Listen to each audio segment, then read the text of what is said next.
Hey guys, how are you today? I wanted to give you guys another update on my dad. I got a call from Lois a little bit ago, and they have put in something called a pick line, I think is what she said.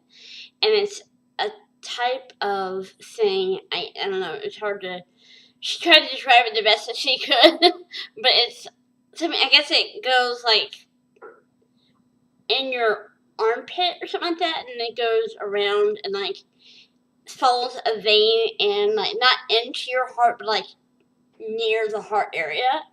And they can do all the stuff, all the things they were giving him through IV. They can do through that pick line now. So you don't have to worry about his arm moving around or the needle getting, jostled around, or it's a whole lot better situation for him.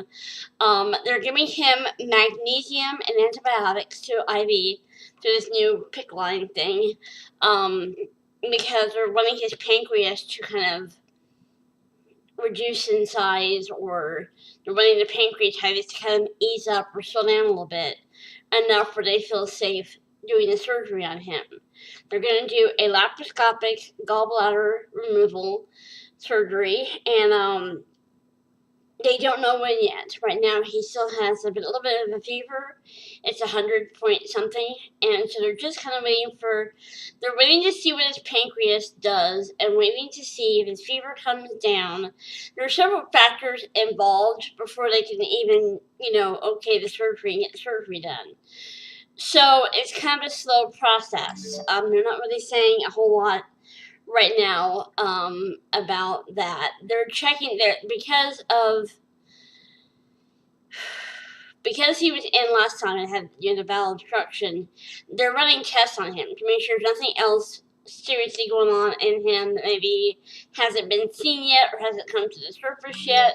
They're being very proactive in his care. Sorry for my notifications on my phone.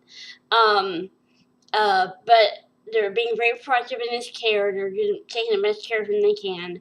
They do want to go ahead and remove the gallbladder and get it out of there because of the gallstones. But the pancreas right now is a major concern. I'm assuming it's like enlarged or something. I'm not familiar with pancreatitis. Don't think I'm some expert. I don't know anything about it, honestly. But they're waiting for the pancreas to kind of reduce in size. I guess it's like enlarged. And they're waiting for that to kind of reduce down a little bit, calm down a little bit, where they feel safe doing the surgery on him. And Lois said it's become evident to us now that instead of being in here for 2-3 days, we're going to be in here for more like 2 weeks at least. So it's a little bit more long term than we had thought. And my heart just sank. I just thought, no, this is not what I wanted. No. So, I asked if anyone was taking care of the dogs while her and my dad were at the hospital, and she said that yes, one of her grandsons is staying with the dogs all the time. Dogs are being well taken care of. They're being spoiled rotten, and she said, "Really, there's nothing for you to do up here. You just be sitting up here being bored." And I just thought in my mind, I don't care. I don't care. It's not about my being entertained up there. I want to be there with my dad, So, but it's just not going to happen. It's just not going to happen. So, I'm, like it or not, I'm stuck here. But I want to thank you guys for praying for him. And this pick line, they also gave him a catheter so that your bathroom things would be easier for him to do. You don't have to get up or get out of bed or whatever. That have a bedpan, that kind of thing. So they have a catheter in him. They have a pick line in him for IV stuff they're doing, and that makes it a lot easier than the traditional IV in the arm thing. So they gave him a full bath today. And he's resting now. He's resting comfortably. And as far as I know, Lois will be spending all day, all night, all day, all night, all day, all night up at the hospital with him for a while. And so keep her in your prayers too, because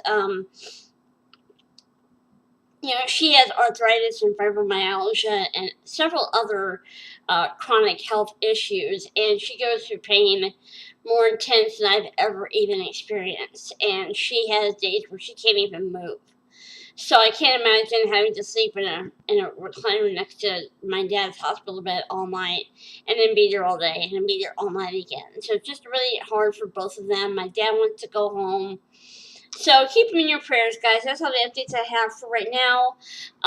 If I hear anything, I told her, I said, anything happens, anything at all, you call me, let me know. She said, I will, I promise. So if I hear anything, I'll let you know. But right now, they have the PICC line in, so that the IV stuff is easier to do. They have a catheter in him, so the bathroom stuff is easier to do. And they're waiting for his pancreas to kind of, reduce down or calm down so they can do the surgery. And also waiting for his temperature to drop so they can do his surgery. So there's a number of factors that's happening here. I love you guys so much. I will update you as soon as I hear anything. Thank you for your prayers. Please keep them coming for my dad and for Lois. And I love you guys so much for doing that for me and for him. It means a lot to our family. So I will talk to you guys next time.